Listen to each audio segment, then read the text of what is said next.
Hello everybody, my name is Rachel and welcome to my second batch wrap-up of Arthur C. Clarke Award winners that I have read recently. In case you are new here and you don't know, in 2017 I'm doing this project where I'm trying to read all of the Clarke Award winners for reasons. I made a video explaining the project and my initial TBR, and I will link that up above. In case you are from the future and you're only watching these batch wrap-ups all in a row, I will mention that I read two other winners that didn't make it into any batch wrap-ups, and those were Zoo City by Lauren Beukes and Quicksilver by Neal Stephenson. I enjoyed both of those a lot, and I will link the videos where I actually talk about them down below. And now on to the actual video.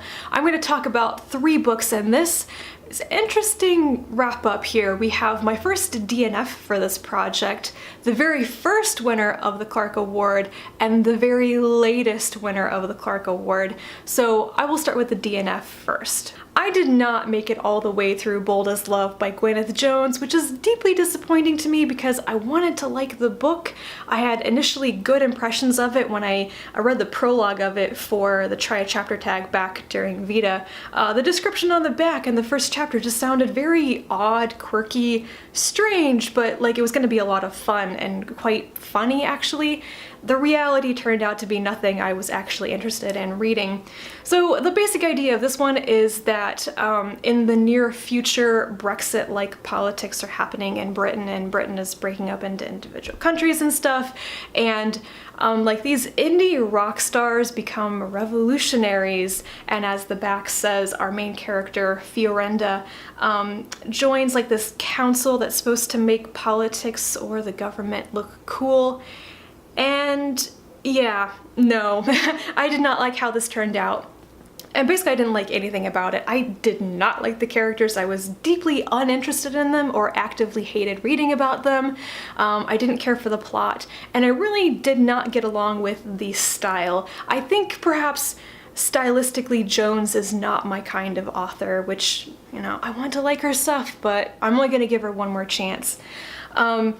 Things that I really didn't like about this. Apparently I hate reading about the music scene, about like indie musicians and rock stars and music festivals and stuff.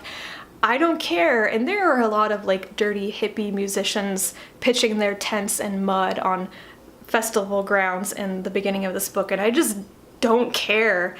And the second thing is that one of the very first things you learn about Fiorenda, so this is not a spoiler by any means, it's in the first chapter, is you learn that when she was 12 years old, she was impregnated by her father.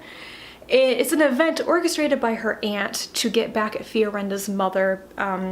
Fiorenda and her father did not know each other, but you know, he's a pedophile. He had sex with a 12-year-old, and she got pregnant, she had the baby died, and then a couple of years later, she is looking for her father again. She shows up at this music festival / political rally and is looking for him. I'm like, why are you looking for him? He's creepy. No. So it kept coming up, it kept being referred to, and like, I don't want to read a story where gross incest is a main plot point.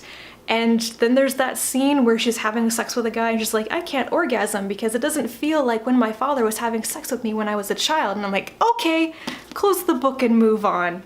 So yeah, this one I didn't like. Now onto the two books that I actually finished and I enjoyed a lot more.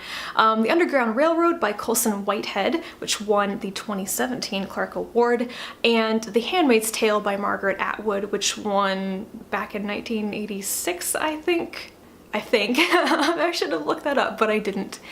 Both of these books are ones that I thought I might never read, in the sense that they deal with difficult subject matter that I am averse to reading in general, but also that they're like super popular, highly acclaimed novels that I just feel super pressured to read and to enjoy, and I wasn't sure that I was going to. And I'm happy to say that with both of these, the experience of reading them turned out to be far easier and more enjoyable than I thought they were going to be. I am not going to give plot synopses for either of these books because they are so incredibly well known, but if you happen to not know what they're about, I would suggest going to read the Goodreads summaries because that will be more succinct than I could be right now. So the thing that both of these books have in common and that might sort of end up being a rant, is that I don't consider either of these to be science fiction. I would call them both literary fiction. With some caveats here. I can understand why people say that The Handmaid's Tale is speculative fiction. It is very clearly speculative in that it's asking the what if question. What would happen if we continued this way with, religious fundamentalism and stuff like that? And in that way, I can see it as spec fic. But I'm also of the mind that if Margaret Atwood says she doesn't write science fiction and she says it so adamantly, then I'm not going to call it science fiction. But also, it seemed more like literary fiction to me. The one I really have a problem with is The Underground Railroad. I don't think this is anywhere near being speculative fiction. I think it is literary fiction with kind of an alt history twist on it.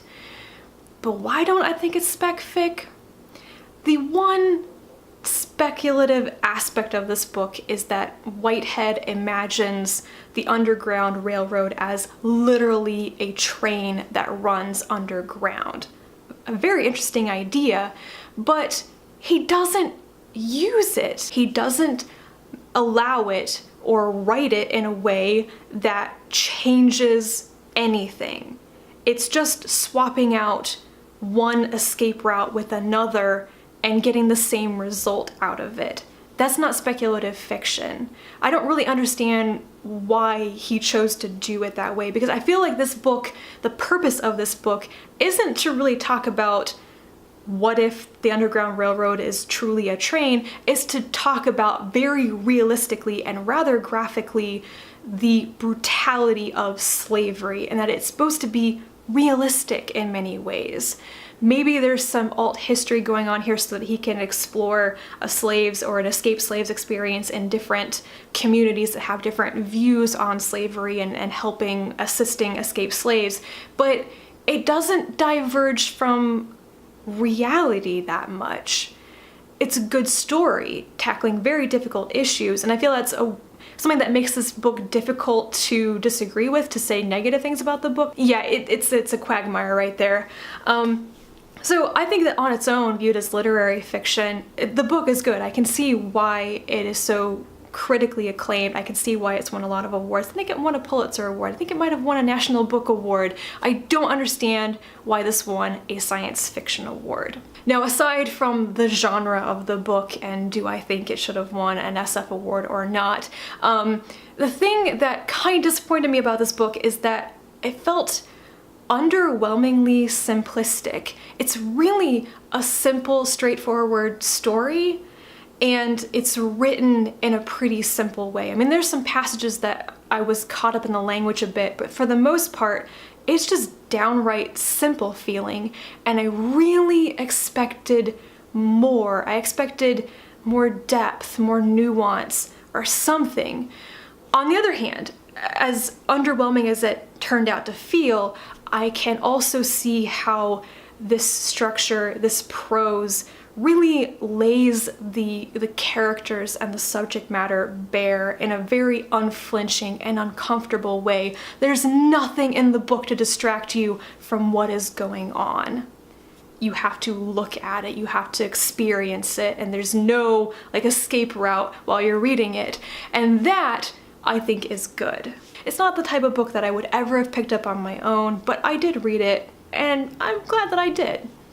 And now on to The Handmaid's Tale by Margaret Atwood, which I may not have much more to say about either because so much has been said about this book, I could not possibly say anything original about it. But out of these two, I far preferred The Handmaid's Tale. I was immediately captured by the style, by the writing. I thought it was so well written. And if any of Atwood's other books are written like this, if this is her voice, I want to read more because I just enjoyed the writing of it so much. I was also shocked at how readable this was, not just with the language, but in that it wasn't as nearly a difficult read as I had built it up to be in my head. There are not scenes of outright violence, graphic scenes. I expected to have to read scenes of rape or something, and that's what made me so averse to reading the book. But that's not the case here. It's more chilling in that there is violence, there is torture, there is death. It takes place off screen, behind closed doors, and the characters like Offred do not see the violence itself committed, but they have to see and live with the results. And that was really scary, actually. And there were these more quiet scenes where Offred is contemplating her situation, her complete isolation, how boring and monotonous her life is, having to sit alone in an empty room every day with even all objects removed so that she can't commit suicide. That is difficult.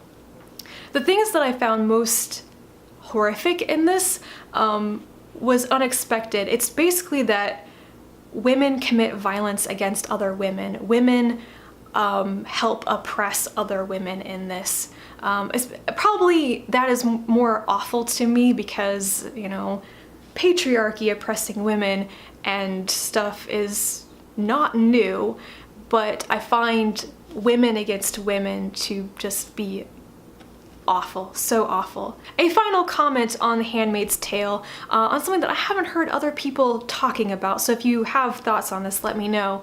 The final section of the book is called Historical Notes. It's like this dense academic transcript of people talking about the nation of Gilead, which is no more at this point, and about Offred's tale as evidence of what happened there, and they're trying to figure out who the people were in real life.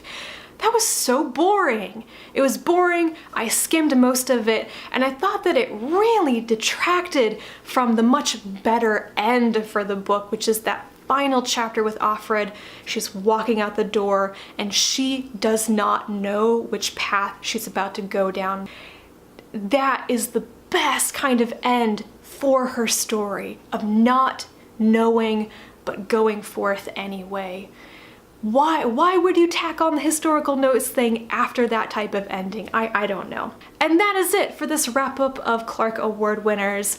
Thank you so much for watching. If you read any of these books and you want to talk about them, please comment down below because I would love to hear from you, and I will talk to you again in my next video. And until then, bye.